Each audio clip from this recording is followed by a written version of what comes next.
to 7. With Marcus, Mr. TM Romero. Sky 99.5 FM.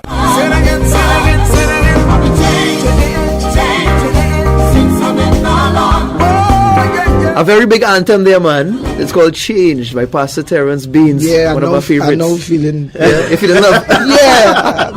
Man. You love long time, man. And of course, as we're speaking about change in this song here, I mean, some courses of action is very hard to change, but you definitely need to take a course. True. You definitely need to take some sort of action. Yeah. So let me start with J Square's perspective from an artist, right? Yeah. If for one reason or the other, you happen to fall into sin. Yeah. You happen to make a mistake along the way. Right. As a worship leader at church, as an artist. I mean, in Israel's case, he's a Grammy winner. He's a international recording artist known around the world.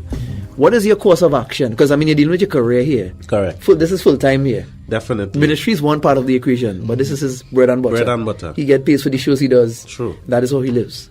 What is your course of action as an artist in this case? Right. In this, from if I'm an artist in this case, sometimes it's very scary.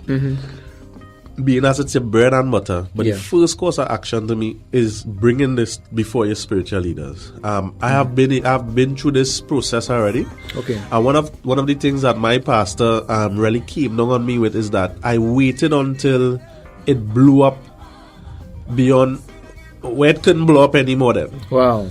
So he was like, why didn't you come to me in the early stages when you were going through this, when you were facing this sin, when you were dealing with these mental issues? Right. And we could have dealt with it there. The damage control would have been even less. But I waited until things had reached so much out there that now now it's like I'm bringing in the accident already happened, the car crashed on the side of the road, rushing out to the emergency ward now in casualty. And the first step is bringing it to my spiritual leaders, and I, as a minister, as an artist, I just avail my life to them, and I say whatever this choice they decide to go down, whatever pathway they decide, I go with that. Most of the times I will always recommend a sabbatical, as we call it, or a period of really staying away from public ministry. It helps. My pastor will always say it's just like a football player.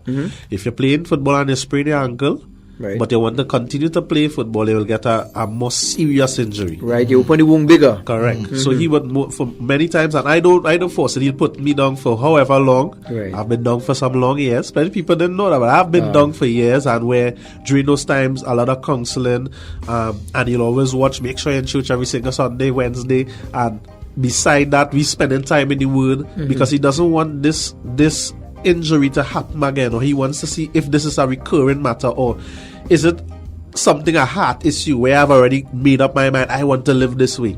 So he spends that time really deciphering my heart. Where am I really as an individual, as a person, and just really taking that time to really seek more Christ, but being on, as we say, on a low, no ministry, it has been difficult even for me. It must take a level of humility because I mean, you're talking about somebody who is known internationally. Yeah, correct.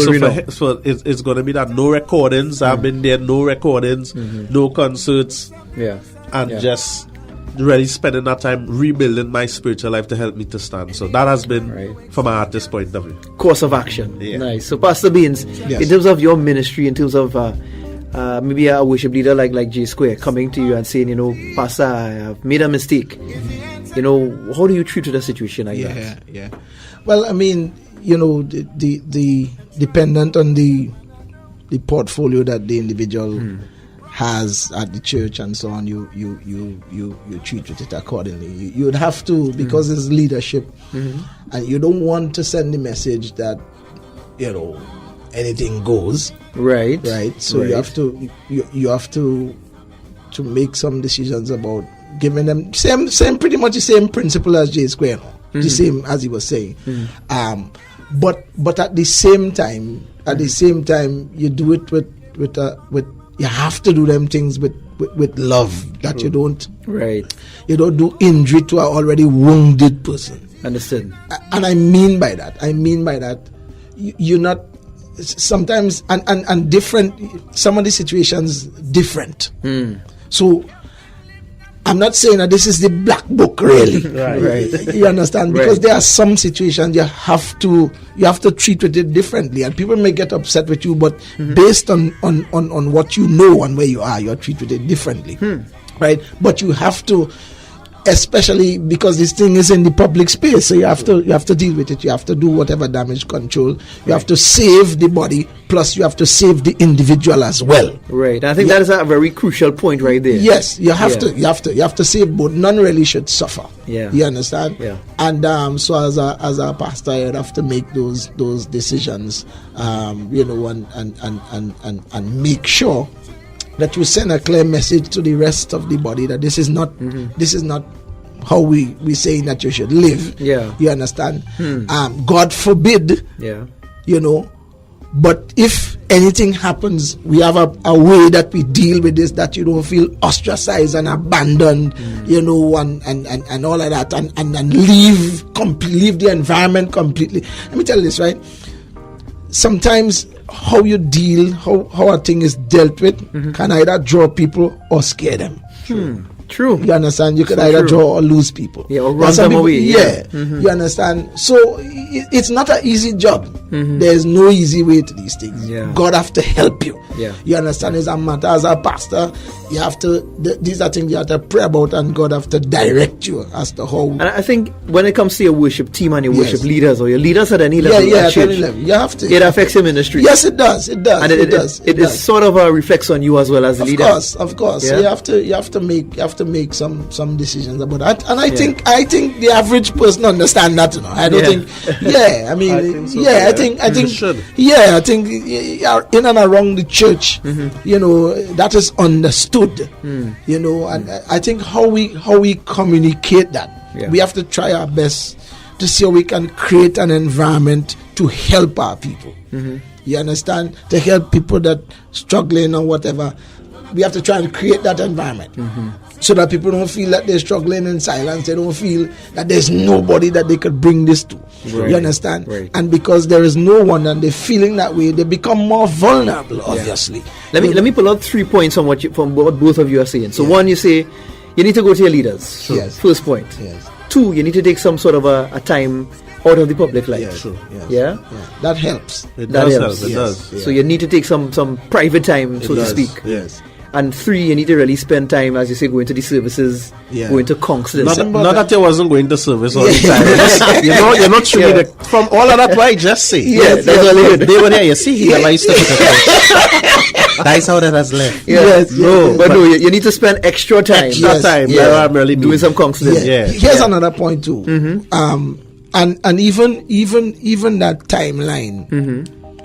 There have to be some reason with that timeline. True. Some kind of measurement. Yeah, there has to be some reason because and again too, it comes with people's maturity, because there are some people like let's say, okay, I say, listen, man, you had to chill for 6 months. And people say, this 6 months, and I go to a next place, and pastor say, what happened? Yeah. Say, pastor put me down for 6 months. They say, how much months gone now? Wow. You understand? Because over here we is 2 months over here. Wow. True. You understand? I mean, it sounds jocular, but that's true. that happens. Wow. You understand? Yeah. And so persons might choose to go in that environment. But I think it takes some personal responsibility on the artist. Exactly. Yes. That's the point. That is the point, because some people dependent on where they are in their growth and development and their own decision about their lives, might not want to go into any kind of counseling at all. Yeah, You understand what I'm saying? Right. And so that is another thing that you have to deal with. So as a leader, you have to be able to cite that and treat that a different way as well. But I think ideally are the persons that are willing. Yes. You understand? Because if a man not willing, there's not much you could do with a man that is not willing. Yeah. Right? And I think by extension that the larger fraternity has a responsibility too. Oh, we definitely do. Yes. We are brothers keepers. Yeah, because you don't want to go and tempt the man to come over and sing by me when the man on a sabbatical at his house. You understand what I'm saying? Yeah. And while it is true, And even the individual too must say, listen, man, I taking a little rest here. Correct. You know, so those are some of the you see, because and it is really important. It is of paramount importance that all of us has somebody that we could talk to. You understand? Definitely. And that artists have a pastor boy. That is really important. Covering is very important. That's really important. Yeah, very important. It's really important. People think now, you know. You know, sadly, right? I was looking at a broadcast a couple of months ago with some of our local artists, and the question was asked a couple of them. You know, where do you fellowship? And a lot of guys couldn't answer. And I had a problem with that. I have a problem. That was very disturbing to see. You know? Yeah. That was very disturbing. That it is. Because, you see, you know, you need to have somebody accountable. Exactly. And then there are some decisions that you would have to make that require maturity. Correct. And if you are not in an environment where you are taught and the word is not in you, because let's say, for instance, you may go to a show, right? And they told you beforehand that you hitting the stage at 8 o'clock. Right? Something happened while you're getting there. They say, listen, we want you to go on at 9. You can get vexed and throw down the mic and all kind of thing. I hear you. You understand? That is immature behavior. Correct. And unfortunately, when people are not in an environment where they are allowed the opportunity to grow, because you cannot expect A-class behavior from a B-class man. You know? That's deep. Man, going deep there. That's deep right there. You square me off for that. You understand? Yeah. So you will operate at the level that you are at. You understand? Wow. So it is of paramount importance, and we need to say this in love. That when we say this to artists, that you should. It is in your best interest to have a pastor. We're not trying to chain you up. It is going to assist you. Yes. You understand? It's going to assist you. It's going to help you. Right?